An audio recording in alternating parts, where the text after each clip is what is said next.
Hello, my pretties. What's up? It's Shadow the Lion Queen here, and welcome to episode 354 of Shadows and Pretties. And today we're going to look into this Disney Christmas movie called Beauty and the Beast: The Enchanted Christmas. Now, most of you guys are probably wondering about this movie. It is a Christmas special, and it pretty much is taking place in the time Beauty and the Beast was going on. If you guys remember the original movie. So, it's a follow-up to the Beauty and the Beast movie, which it's got the original actors that were in from the first one. In this one, it's got the original actors that came back to do this one. So, this one came out in 1997, and oh boy, I do feel old because literally this was definitely one Christmas special I used to watch quite a lot when I was younger, and I still like it to this day. So I guess I'm gonna sit there and, explain, what the plot of the movie is about, just so you guys get the idea of what the movie's about, especially for people who haven't, watched the movie in a really long time, if that makes sense. So I'm pretty much going to, get started on the talking about the plot of this. So let's get started with that, shall we? So basically, the plot is about a Christmas party being held at the Beast Castle, sometime after the Enchantress spell is broken, attended by almost the entire village. While reminiscing about the previous year's Christmas, Lumiere and Cogsworth got into an argument over who saved Christmas, prompting Miss Potts to tell the story. So basically, 1 year ago, not long after the Beast saves Belle from the wolves, Belle anticipates the coming Christmas season, as do the other servants, although they do reveal that the prince is against the season since that's when he was transformed into a beast, and the enchanted rose was put under a bell jar on Christmas Eve. To lighten his spirit, Belle teaches Beast how to ice skate. They are observed by the West Wing by Forte, a pipe organ who is formerly known by the prince's court composer, does not want the spell to break, meaning he never wanted to be human again. So as he believes that he is more use of his enchanted form, he sends his Pinocchio minion Fifi, I think that's how you pronounce it, to sabotage their newfound friendship, causing Belle and the Beast to crash into the snow. That's when Belle makes a snow angel and the beast sees the snow figure as a shadow of a monster. He roars and thrashes the snow and storms off in a fit of rage. As Fifi claims that Forte will be proud of him, as the beast stomps back into the castle in fury and desperation. Oh, well, depression, actually. Despite the beast's misgivings, Belle decides to celebrate Christmas without his consent, though the beast gradually opens up the idea of advice from Lumiere. Belle meets Forte in the West Wing, and he suggests that she venture into the Black Forest to find a Christmas tree. But he secretly tells the Beast that Belle is abandoning him. Forte continues to manipulate Beast under his mind control into a rage, destroying the Christmas decorations in the dining room and storming off outside to look for Belle. Angel's ornamentation decorator Angelique. He cries after the beast had destroyed everything, thinking it's hopeless. Belle and a few more servants find and chop the tree down, but Belle falls through the thin ice and almost drowns. The beast intervenes and saves her in time, though the locks her in her room for supposedly breaking her promise not to leave. So as Belle is comforted by inside the room by the servants and Fifi, who felt guilty for what happened, Forte attempts to the beast to destroy the rose when a petal flutters beside the storybook presented a gift Belle left him. So the beast then has a change of heart after reading it, makes him realize all she ever wants to him is to be happy and let go of the past.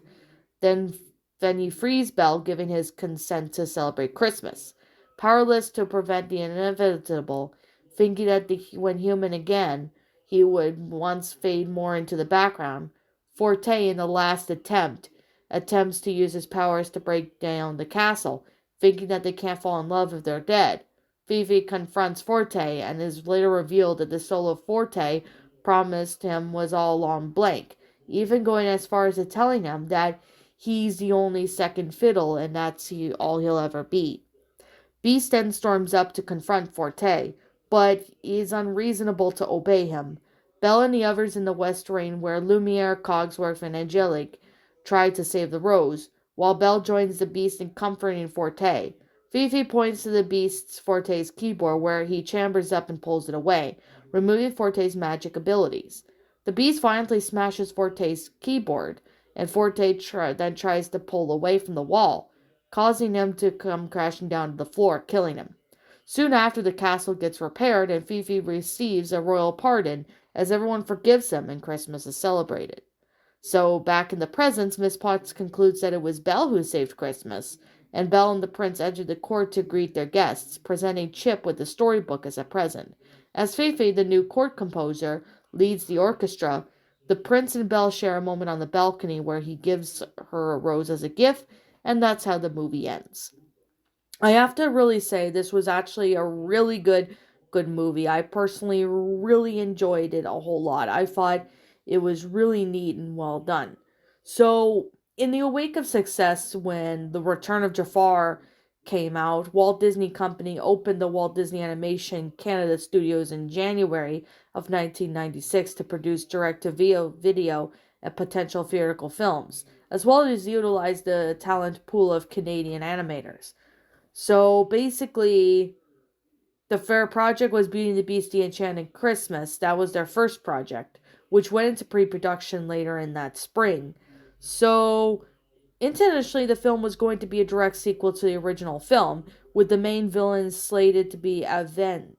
They're depicted as Gaston's younger brother. Avent's goal was to avenge Gaston by ruining the lives of Belle and the prince, and threatening to kill them, reportedly using sorcery to turn the prince back into a beast and frame Belle for it, although he was cut out of the story and the plot had changed. These traits were incorporated into Forte, the pipe organ, who did not want the beast to become human again. Unlike the characters, Forte was animated entirely by computers, which I thought that was pretty neat and interesting. So, if you guys remember having this on VHS, you probably will remember how good this movie was. Now, a lot of people don't like this movie. I don't know why, but I personally really thought that, this is a really good movie. I really enjoyed it a whole lot. This was actually a really good Christmas movie. I mean, I watched it, years ago when I was a kid, and I obviously really loved it. I thought it was really well made in detail. It's a really good movie. I mean, it's really good. I remember watching this, when I was a kid, and it's obviously really good to watch at Christmas time. So, like, if you're looking for a good Disney Christmas movie, then I have to say I recommend this movie. It's definitely really interesting. I like the concept and stuff like that.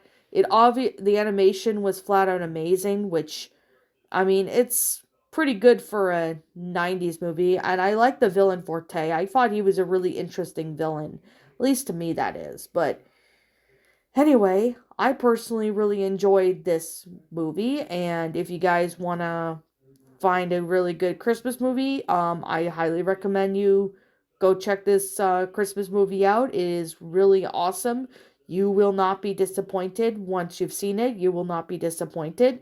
If you like the first Beauty and the Beast movie, then I say you'd really like this movie. So, anyways, that's all I have to really say. And like I'm always going to say, and like I always continue to say, this is just simply my own personal opinion. And if you happen to disagree with me, that's perfectly fine too.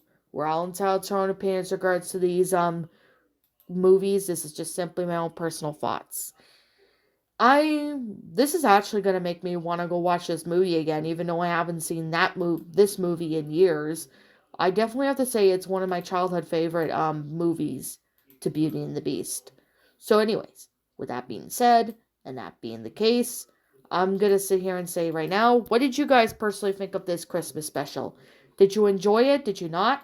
Also, what would you have done personally to help make this movie a lot better? Feel free to let me know what your thoughts are down in the comments below. I'm Shadow the Lion Queen. Thank you so much for watching today's video, and if you enjoyed this channel and the video, Leave a like, comment, and subscribe if you're new. Ring the bell for notifications when I upload, so that way you guys will not miss an upload.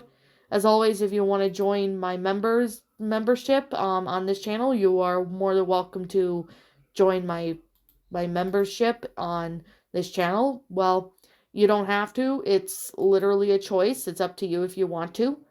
As always, if you want to follow me on Blue Sky, follow me on Twitter, follow me on DeviantArt. Links to those will be in the About page section, so you guys can go follow me on there. Also, don't forget to subscribe to my backup channel known as Ms. Dark Shigo, as a link to that will also be in the About page section, so you guys can go follow me on there. And as always, I'll be seeing you guys all in the next video, and if I'm missing something, let me know what it is in the comments below. And as always, we'll see you all next time in the next video.